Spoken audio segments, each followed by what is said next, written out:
लीजिए सुनिए मुंशी प्रेमचंद की लिखी कहानी घर जमाई। हरिधन जेठ की दोपहरी में ऊख में पानी देकर आया और बाहर बैठा रहा। घर में से धुआं उठता नजर आता था। छन छन की आवाज भी आ रही थी। उसके दोनों साले उसके बाद आए और घर में चले गए। दोनों सालों के लड़के भी आए और उसी तरह अंदर दाखिल हो गए, पर हरिधन अंदर न जा सका। इधर 1 महीने से उसके साथ यहां जो बर्ताव हो रहा था और विशेषकर कल उसे जैसी फटकार सुननी पड़ी थी, वो उसके पांव में बेड़ियां सी डाले हुए था। कल उसकी सासी ने तो कहा था, मेरा जी तुमसे भर गया, मैं तुम्हारी जिंदगी भर का ठीका लिए बैठी हूं क्या। और सबसे बढ़कर अपनी स्त्री की निष्ठुरता ने उसके हृदय के टुकड़े टुकड़े कर दिए थे। वो बैठी ये फटकार सुनती रही, पर एक बार तो उसके मुंह से न निकला, अम्मा तुम क्यों इनका अपमान कर रही हो। बैठी गट गट सुनती रही। शायद मेरी दुर्गति पर खुश हो रही थी। इस घर में वो कैसे जाए? क्या फिर वही गालियां खाने, वही फटकार सुनने के लिए? और आज इस घर में जीवन के 10 साल गुजर जाने पर यह हाल हो रहा है। मैं किसी से कम काम करता हूं? दोनों साले मीठी नींद सो रहते हैं और मैं बैलों को सानी पानी देता हूँ, छांटी काटता हूँ। वहाँ सब लोग पल पल पर चिलम पीते हैं। मैं आंखें बंद किए अपने काम में लगा रहता हूँ। संध्या समय घर वाले गाने बजाने चले जाते हैं। मैं घड़ी रात तक गाय भैंसे दूहता रहता हूँ। उसका ये पुरस्कार मिल रहा है कि कोई खाने को भी नहीं पूछता, उल्टे गालियां मिलती हैं। उसकी स्त्री घर में से डोल लेकर निकली और बोली, जरा इसे कुएं से खींच लो, एक बूंद पानी नहीं है। हरिधन ने डोल लिया और कुएं से पानी भर लाया। उसे जोर की भूख लगी हुई थी। समझा अब खाने को बुलाने आवेगी, मगर स्त्री डोल लेकर अंदर गई तो वहीं की हो गई। हरिधन थका मांदा क्षुधा से व्याकुल पड़ा पड़ा सो गया। सहसा उसकी स्त्री गुमानी ने आकर उसे जगाया। हरिधन ने पड़े पड़े कहा, क्या है? क्या पड़ा भी न रहने देगी या और पानी चाहिए? गुमानी कटु स्वर में बोली, गुर्राते क्या हो, खाने को तो बुलाने आई हूं। हरिधन ने देखा उसके दोनों साले और बड़े साले के दोनों लड़के भोजन किए चले आ रहे थे। उसकी देह में आग लग गई। मेरी अब ये नौबत पहुंच गई है कि इन लोगों के साथ बैठकर खा भी नहीं सकता। ये लोग मालिक हैं, मैं इनकी जूठी थाली चाटने वाला हूं। मैं इनका कुत्ता हूं, जिसे खाने के बाद एक टुकड़ा रोटी डाल दी जाती है। यही घर है जहां आज से 10 साल पहले उसका कितना आदर सत्कार होता था। साले गुलाम बने रहते थे, सास मुंह जोहती रहती थी, स्त्री पूजा करती थी। तब उसके पास रुपए थे, जायदाद थी। अब वो दरिद्र है। उसकी सारी जायदाद को इन्हीं लोगों ने कूड़ा कर दिया। अब उसे रोटियों के भी लाले हैं। उसके जी में एक ज्वाला से उठी कि इसी वक्त अंदर जाकर सास को और सालों को भीगो भीगो कर लगाए, पर जब्त करके रह गया। पड़े पड़े बोला, मुझे भूख नहीं है, आज न खाऊंगा। गुमानी ने कहा, न खाओगे मेरी बला से, हाँ नहीं तो खाओगे तुम्हारे ही पेट में जाएगा, कुछ मेरे पेट में थोड़े ही चला जाएगा। हरिधन का क्रोध आंसू बन गया। ये मेरी स्त्री है जिसके लिए मैंने अपना सर्वस्व मिट्टी में मिला दिया। मुझे उल्लू बनाकर ये सब अब निकाल देना चाहते हैं। वो अब कहाँ जाए, क्या करे? उसकी सास आकर बोली, चलकर खा क्यों नहीं लेते जी? रूठते किस बात पर हो? यहां तुम्हारे नखरे सहने का किसी में बूता नहीं है। जो देते हो वो मत देना। और क्या करोगे? तुमसे बेटी ब्याही है, कुछ तुम्हारी जिंदगी का ठीका नहीं लिखा है। हरिधन ने मर्माहत होकर कहा, हाँ अम्मा, मेरी भूल थी कि मैं नहीं समझ रहा था। अब मेरे पास क्या है कि तुम मेरी जिंदगी का ठीका लोगी? जब मेरे पास भी धन था तब सब कुछ आता था। अब दरिद्र हूं, तुम क्यों बात पूछोगी? बूढ़ी सास भी मुंह फुलाकर भीतर चली गई। बच्चों के लिए बाप एक फालतू सी चीज, एक विलास की वस्तु है, जैसे घोड़े के लिए चने या बाबुओं के लिए मोहन भोग। माँ रोटी दाल है, मोहन भोग उम्र भर न मिले तो किसका नुकसान है। मगर एक दिन रोटी दाल के दर्शन न हो तो फिर देखिए क्या होता है। पिता के दर्शन कभी कभी शाम सवेरे हो जाते हैं। वो बच्चों को उछालता है, दुलारता है, कभी गोद में लेकर या उंगली पकड़कर सैर कराने ले जाता है, और बस यही उसके कर्तव्य की इति है। वो परदेश चला जाए, बच्चे की परवाह नहीं होती, लेकिन माँ तो बच्चे का सर्वस्व है। बालक एक मिनट के लिए भी उसका वियोग नहीं सह सकता। पिता कोई हो उसे परवाह नहीं, केवल एक उछलने कूदने वाला आदमी होना चाहिए। लेकिन माता तो अपनी ही होनी चाहिए, 16 आने अपनी, वही रूप, वही रंग, वही प्यार, वही सब कुछ। वो अगर नहीं है तो बालक के जीवन का स्रोत मानो सूख जाता है। फिर वो शिव का नंदी है जिस पर फूल या जल चढ़ाना लाजमी नहीं, अख्तियारी है। हरिधन की माता का आज 10 साल हुए देहांत हो गया था। उस वक्त उसका विवाह हो चुका था। वो 16 साल का कुमार था, पर माँ के मरते ही उसे मालूम हुआ मैं कितना निस्सहाय हूँ, जैसे उस पर उसका कोई अधिकार ही न रहा हो। बहनों के विवाह हो चुके थे, भाई कोई दूसरा न था। बेचारा अकेले घर में जाते भी डरता था। माँ के लिए रोता था, पर माँ की परछाई से डरता था। जिस कोठरी में उसने देह त्याग किया था उधर वो आंखें तक न उठाता। घर में एक बुआ थी, वो हरिधन का बहुत दुलार करती। हरिधन को अब दूध ज्यादा मिलता, काम भी कम करना पड़ता। बुआ बार बार पूछती, बेटा कुछ खाओगे? बाप भी अब उसे ज्यादा प्यार करता, उसके लिए अलग एक गाय मंगवाती। कभी कभी उसे कुछ पैसे दे देता कि जैसे चाहे खर्च करे, पर इन मरहमों से वो घाव न पूरा होता था जिसने उसकी आत्मा को आहत कर दिया था। ये दुलार और प्यार उसे बार बार माँ की याद दिलाता। माँ की घुड़कियों में जो मजा था वो अब क्या इस दुलार में था। माँ से मांग कर, लड़कर, ठुनक कर, रूठ कर लेने में जो आनंद था वो क्या इस भिक्षादान में था। पहले वो स्वस्थ था, मांग कर खाता, लड़ लड़ कर खाता। अब वो बीमार था, अच्छे से अच्छे पदार्थ उसे दिए जाते थे पर भूख न थी। साल भर तक वो इस दशा में रहा। फिर दुनिया बदल गई। एक नई स्त्री जिसे लोग उसकी माता कहते थे उसके घर में आई और देखते देखते एक काली घटा की तरह उसके संकुचित भूमंडल पर छा गई। सारी हरियाली, सारे प्रकाश पर अंधकार का पर्दा पड़ गया। हरिधन ने इस नकली माँ से बात तक न की, कभी उसके पास गया तक नहीं। एक दिन घर से निकला और ससुराल चला आया। बाप ने बार बार बुलाया, पर उनके जीते जी वो फिर उस घर में न गया। जिस दिन उसके पिता के देहांत की सूचना मिली उसे एक प्रकार का ईर्ष्यामय हर्ष हुआ। उसकी आंखों से आंसू की एक भी बूंद न आई। इस नए संसार में आकर हरिधन को एक बार फिर मातृ स्नेह का आनंद मिला। उसकी सास ने ऋषि वरदान की भांति उसके शून्य जीवन को विभूतियों से परिपूर्ण कर दिया। मरुभूमि में हरियाली उत्पन्न हो गई। सालियों की चुहल में, सास के स्नेह में, सालों के वाक विलास में और स्त्री के प्रेम में उसके जीवन की सारी आकांक्षाएं पूरी हो गईं। सास कहती, बेटा तुम इस घर को अपना ही समझो, तुम ही मेरी आंखों के तारे हो।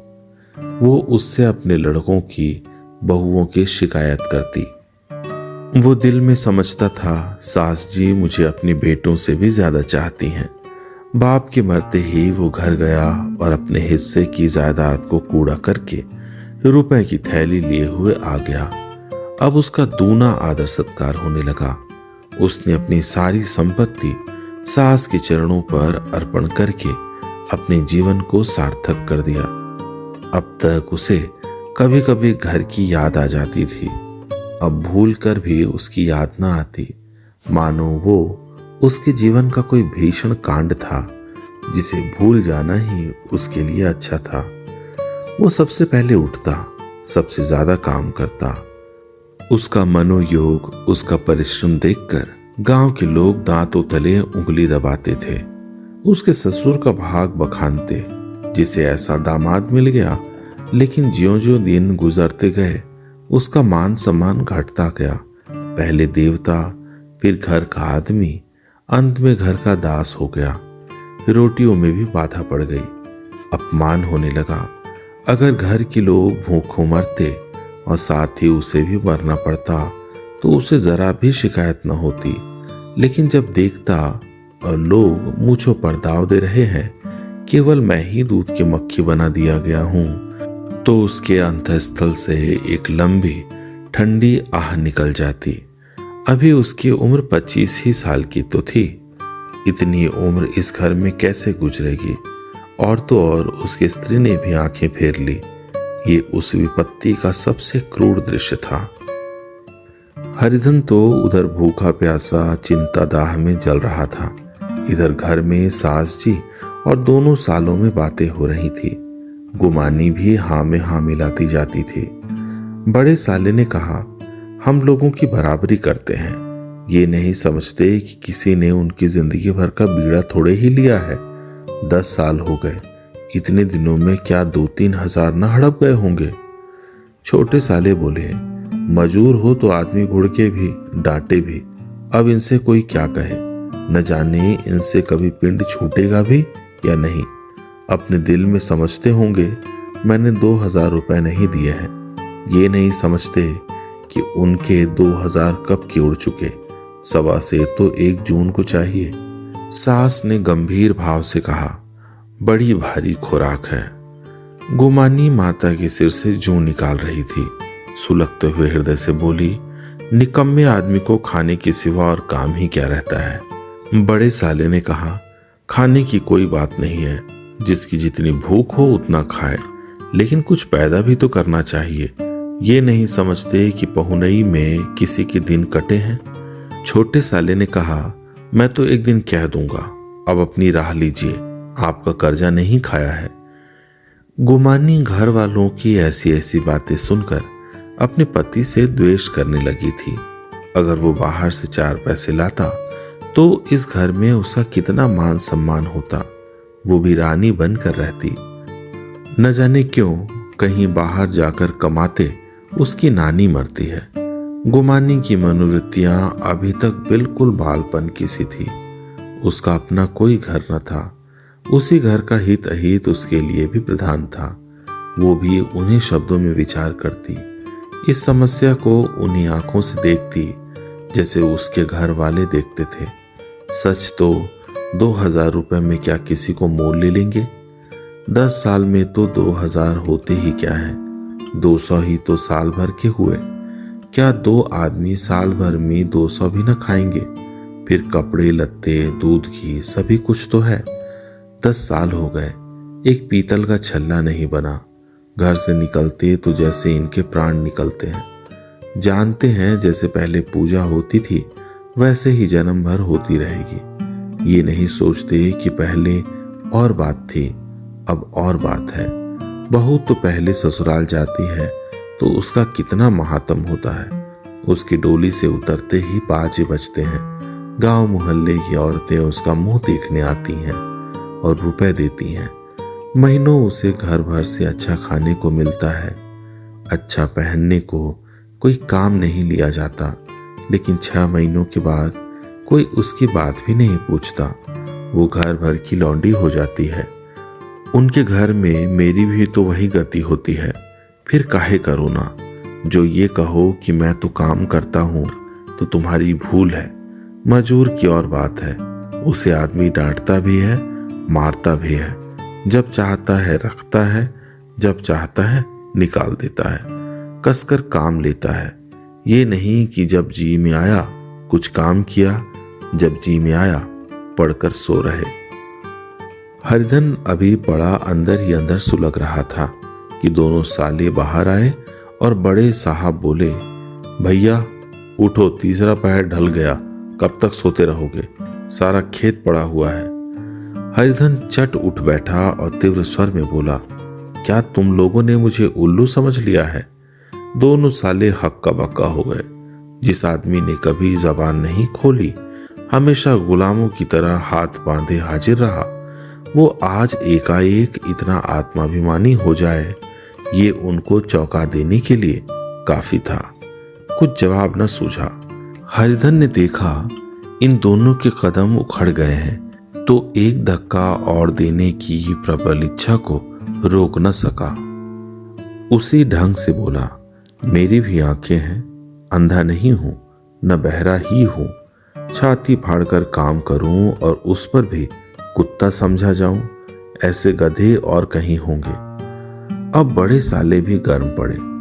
तुम्हें किसी ने यहां बांध तो नहीं रखा है? अब की हरिधन लाजवाब हुआ, कोई बात न सोची।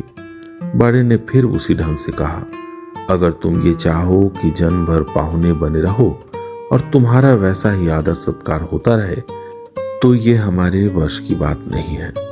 हरिधन ने आंखें निकाल कर कहा, क्या मैं तुम लोगों से कम काम करता हूं? बड़े ने कहा, ये कौन कहता है? तो तुम्हारी घर की नीति है कि जो सबसे ज्यादा काम करे वही भूखों मारा जाए। तुम खुद खाने नहीं गए, क्या कोई तुम्हारे मुंह में कौर डाल देता?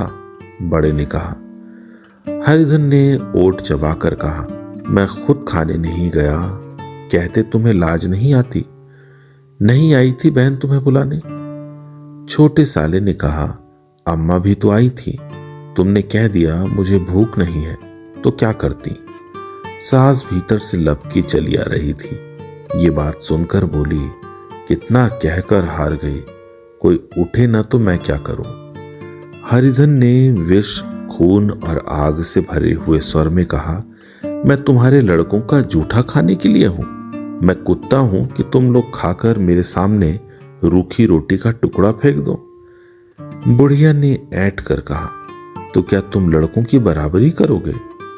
हरिधन परास्त हो गया। बुढ़िया ने एक ही वाक प्रहार में उसका काम तमाम कर दिया। उसकी तनी हुई भवें ढीली पड़ गईं, आंखों की आग बुझ गई, फड़कते हुए नथुने शांत हो गए। किसी आहत मनुष्य की भांति वो जमीन पर गिर पड़ा। क्या तुम मेरे लड़कों की बराबरी करोगे? ये वाक्य एक लंबे भाले की तरह उसके हृदय में चुभता चला जाता था। न हृदय का अंत था, न उस भाले का। सारे घर ने खाना खाया, पर हरिधन न उठा। सास ने मनाया, सालियों ने मनाया, ससुर ने मनाया, दोनों साले मनाकर थक गए। हरिधन न उठा। वहीं द्वार पर एक टाट पर पड़ा था।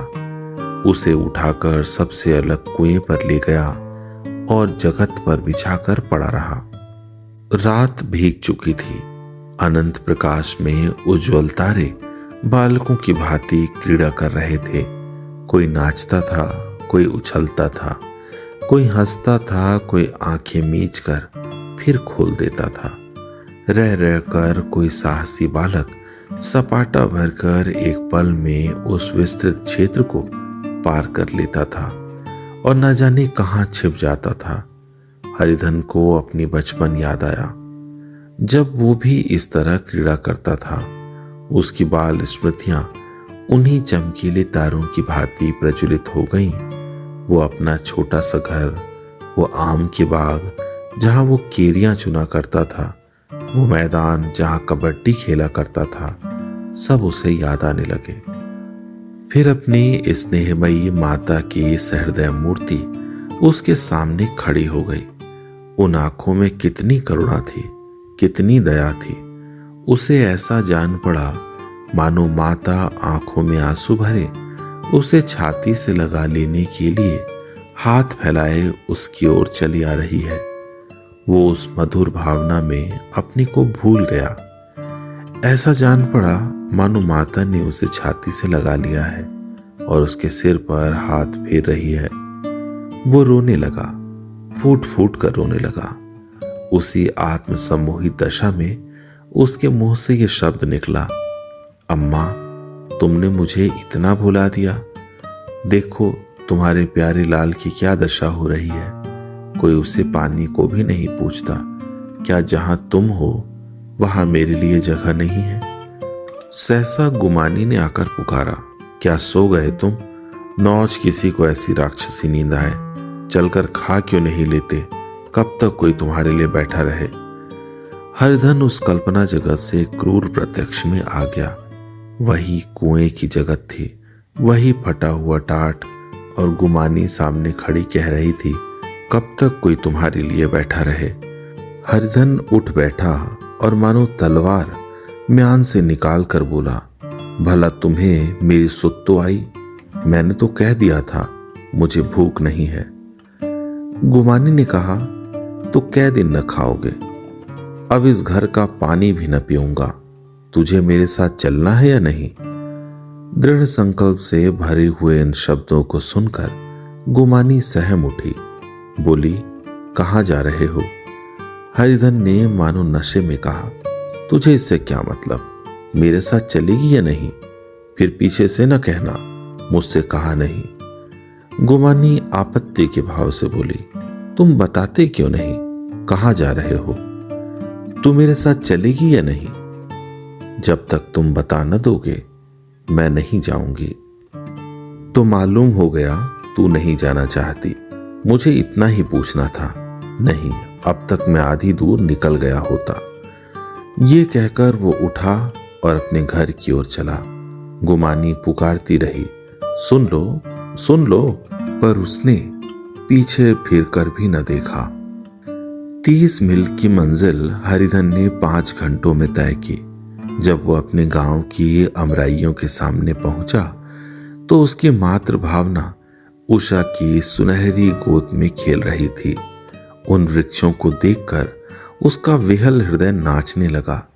मंदिर का वो सुनहरा कलश देखकर वो इस तरह दौड़ा मानो एक छलांग में उसके ऊपर जा पहुंचेगा। वो वेग में दौड़ा जा रहा था मानो उसकी माता गोद फैलाए उसे बुला रही हो।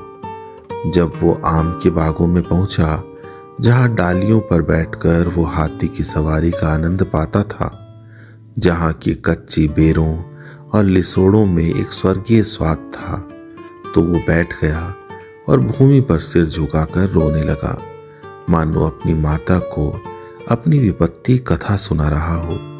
वहां की वायु में, वहां के प्रकाश में मानो उसकी विराट रूपिणी माता व्याप्त हो रही थी। वहां की अंगुल अंगुल भूमि माता के पद चिन्हों से पवित्र थी। माता के स्नेह में डूबे हुए शब्द अभी तक मानो आकाश में गूंज रहे थे। इस वायु और इस आकाश में न जाने कौन सी संजीवनी थी जिसने उसके शोकार्त हृदय को बाल उत्साह से भर दिया। वो एक पेड़ पर चढ़ गया और अधर से आम तोड़ तोड़ कर खाने लगा। सास के वो कठोर शब्द, स्त्री का वो निष्ठुर आघात, वो सारा अपमान वो भूल गया। उसके पांव फूल गए थे, तलवों में जलन हो रही थी, पर इस आनंद में उसे किसी बात का ध्यान न था। सहसा रखवाले ने पुकारा, वो कौन ऊपर चढ़ा हुआ है रे? उतर अभी, नहीं तो ऐसा पत्थर खींचकर मारूंगा कि वहीं ठंडे हो जाओगे। उसने कई गालियां भी दी। इस फटकार और इन गालियों में इस समय हरिधन को अलौकिक आनंद मिल रहा था। वो डालियों में छिप गया, कई आम काट काट कर नीचे गिराए और जोर से ठट्ठा मारकर हंसा। ऐसी उल्लास से भरी हुई हंसी उसने बहुत दिन से न हंसी थी। रखवाले को वो हंसी परिचित से मालूम हुई, मगर हरिधन यहाँ कहाँ? वो तो ससुराल की रोटियां तोड़ रहा है। कैसा हंसोड़ा था, कितना चिबिल्ला। न जाने बेचारे का क्या हुआ। पेड़ की डाल से तालाब में कूद पड़ता था। अब गांव में ऐसा कौन है? डांट कर बोला, वहां बैठे बैठे हंसोगे तो आकर सारी हंसी निकाल दूंगा, नहीं सीधे से उतर जाओ। वो गालियां देने जा रहा था कि एक गुठली आकर उसके सिर पर लगी। सिर सहलाता हुआ बोला, ये कौन शैतान है? नहीं मानता, ठहर तो मैं आकर तेरी खबर लेता हूं। उसने अपनी लकड़ी नीचे रख दी और बंदरों की तरह चटपट ऊपर चढ़ गया। देखा तो हरिधन बैठा मुस्कुरा रहा है। चकित होकर बोला, अरे हरिधन, तुम यहाँ कब आए? इस पेड़ पर कब से बैठे हो? दोनों बचपन सखा वहीं गले मिले। यहाँ कब आए? चलो घर चलो भले आदमी, क्या वहां आम भी मयसर न होते थे? हरिधन ने मुस्कुराकर कहा, मंगरू, इन आमों में जो स्वाद है वो और कहीं के आमों में नहीं है। आम का क्या रंग ढंग है। मंगरू ने कहा, सब चैन चान है भैया, तुमने तो जैसे नाता ही तोड़ दिया। इस तरह कोई अपना गांव घर छोड़ देता है? जब से तुम्हारे दादा मरे सारी गिरस्ती चौपट हो गई। 2 छोटे छोटे लड़के हैं, उनके किए क्या होता है? हरिधन ने कहा, मुझे अब उन गिरस्ती से क्या वास्ता है भाई, मैं तो अपना ले दे चुका, मजूरी तो मिलेगी ना। तुम्हारी गैया मैं ही चरा दिया करूंगा, मुझे खाने को दे देना। मंगरू ने अविश्वास के भाव से कहा, अरे भैया कैसी बात करते हो, तुम्हारे लिए जान तक हाजिर है। क्या ससुराल में अब न रहोगे? कोई चिंता नहीं, पहले तो तुम्हारा घर ही है, उसे संभालो। छोटे छोटे बच्चे हैं, उनको पालो। तुम नई अम्मा से नाहक डरते थे, बड़ी सीधी है बेचारी, बस अपनी माँ ही समझो, तुम्हें पाकर तो निहाल हो जाएगी। अच्छा, घरवाली को भी तो लाओगे? हरिधन ने कहा, उसका अब मुंह न देखूंगा, मेरे लिए वो मर गई। मंगरू ने कहा, तो दूसरी सगाई हो जाएगी। अब की ऐसी मेहरिया ला दूंगा कि उसके पैर धो धो कर पियोगे, लेकिन कहीं पहली भी आ गई तो? वो ना आएगी, हरिधन ने कहा। हरिधन अपने घर पहुंचा तो दोनों भाई भैया आए कहकर भीतर दौड़े और मां को खबर दी। उस घर में कदम रखते ही हरिधन को ऐसी शांत महिमा का अनुभव हुआ मानो वो अपनी मां की गोद में बैठा हुआ है। इतने दिनों ठोकरे खाने से उसका हृदय कोमल हो गया था। जहां पहले अभिमान था, आग्रह था, हेकड़ी थी, वहां अब निराशा थी, पराजय थी और याचना थी। बीमारी का जोर कम हो गया था, अब उस पर मामूली दवा भी असर कर सकती थी। किले की दीवारें छिद चुकी थीं, अब उसमें घुस जाना असाध्य न था। वही घर जिससे वो एक दिन विरक्त हो गया था, अब गोद फैलाए उसे आश्रय देने को तैयार था। हरिधन का निरवलंबन मन ये आश्रय पाकर मनो तृप्त हो गया। शाम को विमाता ने कहा, बेटा तुम घर आ गए, हमारे धन भाग, अब इन बच्चों को पालो। माँ का नाता न सही, बाप का नाता तो है ही। मुझे एक रोटी दे देना, खाकर एक कोने में पड़ी रहूंगी। तुम्हारी अम्मा से मेरा बहन का नाता है, उस नाते से भी तो तुम मेरे लड़के होते हो। हरिधन की मात्र विहल आंखों को विमाता के रूप में अपनी माता के दर्शन हुए। घर के एक एक कोने में मात्र स्मृतियों की छटा चांदनी की भांति छिटकी हुई थी। विमाता का प्रौढ़ मुखमंडल भी उसी छटा से रंजित था। दूसरे दिन हरिधन फिर कंधे पर हल रखकर खेत को चला। उसके मुख पर उल्लास था और आंखों में गर्व। वो अब किसी का आश्रित नहीं, आश्रयदाता था। किसी के द्वार का भिक्षुक नहीं, घर का रक्षक था। एक दिन उसने सुना गुमानी ने दूसरा घर कर लिया। मां से बोला, तुमने सुना काकी, गुमानी ने घर कर लिया।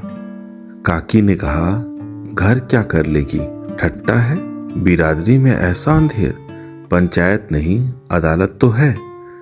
हरिधन ने कहा, नहीं काकी, बहुत अच्छा हुआ, ला महावीर जी को लड्डू चढ़ाऊं। मैं तो डर रहा था कहीं मेरे गले ना पड़े। भगवान ने मेरी सुन ली। मैं वहां से यही ठान कर चला था, अब उसका मुंह न देखूंगा। आप सुन रहे थे मुंशी प्रेमचंद की लिखी कहानी घर जमाई।